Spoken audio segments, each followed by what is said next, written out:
진짜 많이 안 먹는데 왜 자꾸 배가 나올까요? 제가 다이어트 환자를 보면 되게 자주 듣는 질문입니다. 오늘은 왜 적게 먹고 열심히 운동을 하는데도 뱃살이 잘 안 빠지는지, 그리고 너무 무리하게 굶지 않고도 어떻게 하면 뱃살을 뺄 수 있을지에 관한 얘기를 해보도록 하겠습니다.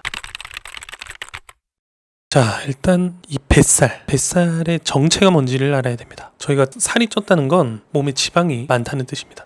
저희 몸에 있는 지방은 크게 두 가지로 나눌 수가 있어요. 첫 번째는 피하 지방입니다. 피하 지방은 말 그대로 저희 피부 아래에 있는 지방이에요. 팔뚝 잡으면 잡히는 살, 허벅지, 엉덩이 이런 살들이 피하 지방이라고 보시면 됩니다. 이건 사실 어떤 미용적인 목적에 있어서 조금 문제가 될 수 있지만 건강에는 큰 영향을 미치지는 않아요. 문제는 두 번째 지방인 내장 지방입니다. 내장 지방은 배 깊숙이 위나 장 같은 장기 사이사이에 끼이는 지방이에요. 겉으로는 많이 드러나지 않을지 몰라도 우리 몸을 한쪽부터 병들게 만드는 지방입니다. 오늘 말씀드릴 복부 비만이라는 것도 바로 이 내장 지방이 과도하게 쌓인 상태를 말하는 거예요. 집에서 간단히 확인하는 방법은 줄자 같은 거 있으시면 배꼽 높이에 배 둘레를 한번 재보시면 됩니다.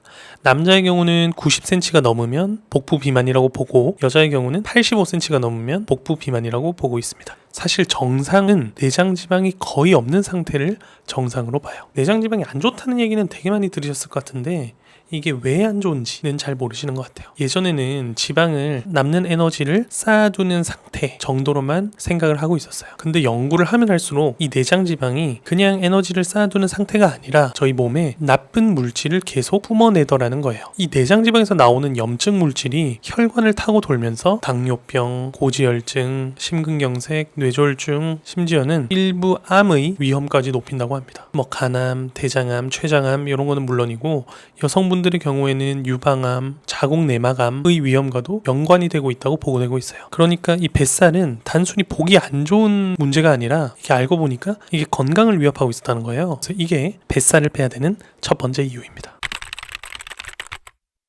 자, 그럼 이 내장지방은 도대체 왜 생기는 걸까요? 저희가 밥이든 빵이든 뭔가를 먹으면 저희 몸에서는 포도당이라는 형태로 바뀌게 됩니다. 이게 저희 몸을 움직이게 하는 연료라고 보시면 돼요. 근데 포도당을 쓰다가 남는 포도당이 있을 거 아니에요? 그 남는 포도당은 어떻게 될까요? 그냥 몸에서 배출이 될까요? 그냥 버려지지 않아요. 방금 말씀드린 지방이라는 형태로 변형이 되어 몸에 저장되게 됩니다. 여기서 순서가 중요한데요. 저희 몸은 지방을 저장할 때 먼저 피하 지방부터 채우게 됩니다. 팔뚝, 허벅지, 엉덩이 이런 곳에요. 그런데 이런 지방을 저장하는 창고 가 다 차게 되면 우리 몸은 그때부터 남는 에너지를 뱃속 내장 사이에 저장하기 시작합니다. 이게 내장 지방이 생기는 원리예요. 원래 같으면 건강을 위해서 남는 에너지를 버려야 되는데 저희는 오랜 기간 진화를 해오면서 혹시나 못 먹게 될 때를 대비해서 몸에 비축을 해두는 거죠. 옛날에는 먹을 게 없어서 이러한 에너지 저장 방식이 생존에 되게 유리했지만 먹을 게 넘쳐나는 지금 시대에는 오히려 독이 되고 있는 겁니다. 여기서 다들 아시는 이름이 하나 나와요. 바로 인슐린입니다. 저희가 탄수화물을 먹으면 혈당이 올라간다는 사실은 다들 알고 계시죠? 혈당이라는 게 혈액 속에 당이 올라간다는 뜻이잖아요. 그러면 몸은 이걸 낮추기 위해서 인슐린이라는 것을 분비합니다. 인슐린이 하는 일이 뭐냐면 저희 몸에 있는 남는 당을 지방으로 바꿔서 저장하는 역할을 해요. 그래서 인슐린이 활동을 하면 저희 몸에 있는 당의 농도는 떨어지고 지방이 생기게 되는 거죠. 문제는 저희가 흔히 먹는 달고 또 정제된 탄수화물 이런 걸 많이 먹으면 저희 몸에서는 인슐린이 과도하게 분비되게 되는데 이 패턴이 반복되면 저희 몸은 인슐린 저항성이라는 게 생겨요. 말 그대로 저희 몸이 분비되는 인슐린에 반응을 잘 안 하게 된다는 거죠. 원래는 10개만큼만 인슐린을 분비해도 저희 몸이 말을 잘 들었는데 이제는 10개를 분비해도 말을 잘 안 들으니까 저희 몸은 인슐린을 더 많이 분비하게 되고 인슐린을 더 많이 분비하니까 저희 몸에는 지방이 더 많이 쌓이게 돼요. 그러니까 살은 찌고 이런 패턴의 악순환이 반복되기 시작합니다. 여기까지가 현대의학이 설명하는 방식이고 제가 한의사로서 조금만 더 보태자면 똑같은 음식을 먹어도 어떤 사람은 살이 많이 찌고 어떤 사람은 살이 안 찌는 사람이 있어요. 왜 그럴까요? 한의학에서는 비만을 단순히 살이 많다라는 개념으로 보지는 않습니다. 몸속에서 제대로 순환하지 못하고 정체된 노폐물을 담음이나 습이라고 하는데 한의학에서는 비만을 이런 담음과 습이 쌓인 형태로 봐요. 소화하고 대사하는 기능 약해지거나 과부하가 걸리면 저희가 먹은 게 에너지로 사용하지 못하고 뱃속에 그대로 쌓여버리는 겁니다. 이게 앞서 말씀드린 내장지방과 대사 저하랑 똑같은 이야기예요. 그래서 제가 다이어트 환자분들한테 강조하는 건 덜 먹는 것도 중요하지만 먹은 게 몸에서 잘 돌아야 되잖아요. 이 순환 그리고 대사라는 저희 몸의 제 기능을 제대로 살려놓지 않으면 굶어서 잠깐 살이 빠진다 할지라도 다시 금방 살이 찌게 됩니다. 자, 이제 많은 분들이 잘못 알고 계신 거를 하나씩 잠깐 짚어보는 시간을 가져보도록 하겠습니다. 첫 번째는 탄수화물입니다. 탄수화물은 다 나쁘다, 밥은 살찐다 이런 얘기를 많이 들어보셨을 텐데 반은 맞고 반은 틀린 얘기입니다. 같은 탄수화물을 먹더라도 저희 몸에서 일어나는 반응은 전혀 다른 경우가 있어요. 그 왜 다르냐면 핵심은 식이섬유입니다. 특히 현미나 통곡물, 채소처럼 식이섬유가 살아있는 형태로 저희가 섭취를 하게 되면 이런 음식은 저희 몸에서 소화가 아주 천천히 일어나게 됩니다. 소화가 천천히 일어나기 때문에 혈당도 완만하게 올라가게 돼서 인슐린도 앞서 말씀드린 것처럼 급하게 분비되지 않아요. 반대로 빵이나 국수 같은 밀가루 음식은 정제 탄수화물이라고 그러거든요. 밀을 곱게 갈아서 만드는 이런 과정에서 본래 가지고 있던 식이섬유가 대부분 다 파괴가 돼요. 그러면 순수한 탄수화물만 남게 되는 거죠. 이런 정제 탄수화물을 먹게 되면 저희 몸에서 소화 흡수가 매우 빠르게 일어나서 당이 빠르게 치솟고 인슐린이 빠르게 분비되고 그대로 지방으로 저장될 확률이 매우 높아지게 됩니다. 그래서 결론은 같은 탄수화물을 먹는다고 하더라도 식이섬유가 살아있는 탄수화물을 드시는 게 좋습니다. 빵보다는 밥을 드시고 흰밥보다는 잡곡밥, 빵을 드시더라도 통밀빵 이런 걸 드시는 게 훨씬 더 낫고요. 이거랑 관련해서 다이어트 할 때 꼭 끊어야 되는 이제 5가지 음식에 대해서 말씀드린 영상이 있는데 궁금하신 분들은 그 영상을 참고해 주세요. 그래서 많은 분들이 다이어트에 실패하는 이유도 바로 이 탄수화물 중독 때문에 대부분 실패하십니다. 탄수화물 중독인지 아닌지 이 4가지 체크리스트가 있는데 몇 개나 한번 해당하는지 보세요. 첫 번째는 밥 먹고 나서도 꼭 달달한 게 땡긴다. 두 번째는 피곤하고 기운 없을 때 단 걸 먹어야 힘이 난다. 세 번째는 빵이나 단 걸 못 먹으면 짜증나고 초조하다.